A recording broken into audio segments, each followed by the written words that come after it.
Hi, I'm Joni Marks, and welcome to a new episode of Finding True Love After 50. The material is edited excerpts from my new book titled Finding True Love After 50, available on Amazon.com. Step 6, Body Language. In this episode, we are focusing on Step 6 in a 10-step process for how you can apply acting techniques to loving more of yourself after 50. Developing self-love is akin to refining an acting performance. It takes practice, awareness, and sometimes a bit of stagecraft. By using acting techniques to improve your body language, you can transform from how you present yourself to the world and how you lovingly view yourself. In the previous episode, I shared how your voice is a vessel for self-affirmation. In this episode, we will explore how your body becomes a manifestation of self-respect.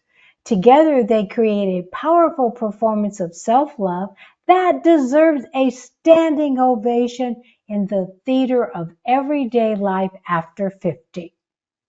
We're now going to look at body language and how actors use it, and also explore how you use your own body language to convey your self-worth and your value to others. Step 6, Body Language. If you are seeking to improve any area of your life after 50, you will want to become aware of your body language and posture. In the world of acting, body language is used to communicate a character's emotions and intentions without words. Just as actors do when they take a confident stance, you can positively influence your inner dialogue and feelings. In your own life, adopting a posture of confidence and openness can feed back into your internal sense of self-worth and self-perception. This form of nonverbal communication is a key component to unlocking more self-love. Let's look at some techniques now that foster self-love through body language.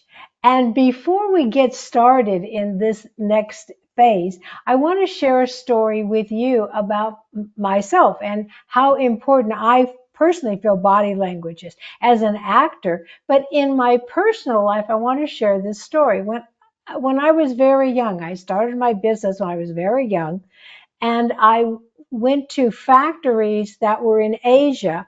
They were in Taiwan and Hong Kong because in those days, China wasn't open. But for a young woman to go to a factory and say to the factory owner, this is what I want, and this is how I want you to manufacture this product for me, and I want you to do this, and I want it packaged like that, that's a lot, because I'm a young woman and this is an established older Asian man. And when I would go to the factories, I would go with an interpreter and they would have an interpreter. So when I would introduce myself and I would say what I would want, then the interpreter would convey it to the owner of the factory. I never looked at the interpreter. I only looked at the factory owner. And when he made a comment and that was said by his interpreter back to me, I never looked at the interpreter. I still always looked at the factory owner, because this is where body language tells everything. You could tell by his language of his body whether he understood what I was asking. Did he think he could do it? Was he trying to charge me more when it really shouldn't have cost more for these little things that I wanted?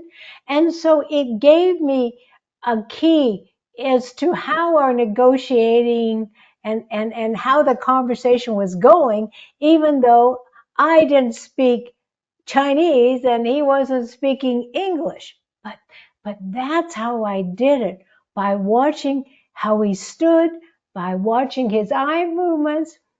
And so what I'm saying to you is that when you're in a conversation with someone, really look at their body. Are they facing you? Are they smiling at you? Are they engaged with what you're saying? Are they agreeing with what you're saying, or they're not?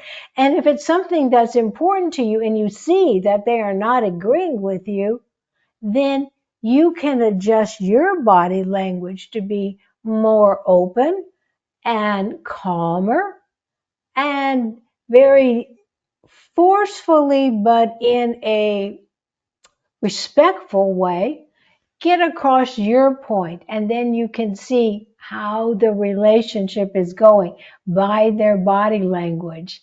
And another way you can do this is watch television and simply turn the sound off and watch the body language of the two actors in a scene. It's like playing tennis, the ball goes back and forth.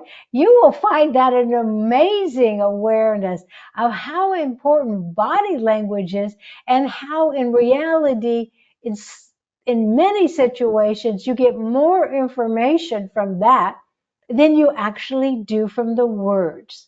So now let's go look at some of these techniques. Here are 3 proven body language techniques actors use.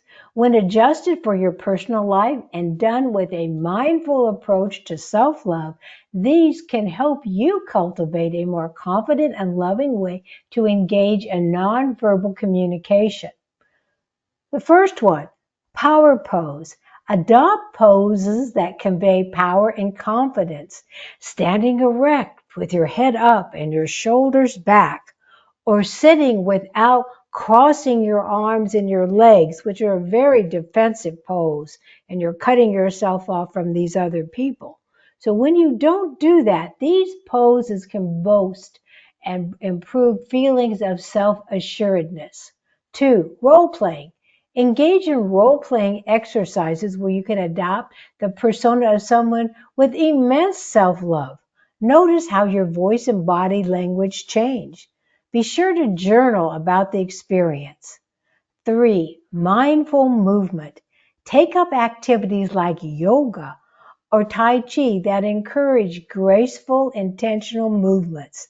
These disciplines can help you carry a sense of poise and presence in your everyday life. To help you integrate what you've been learning today, I'm now going to guide you through 3 journal prompts.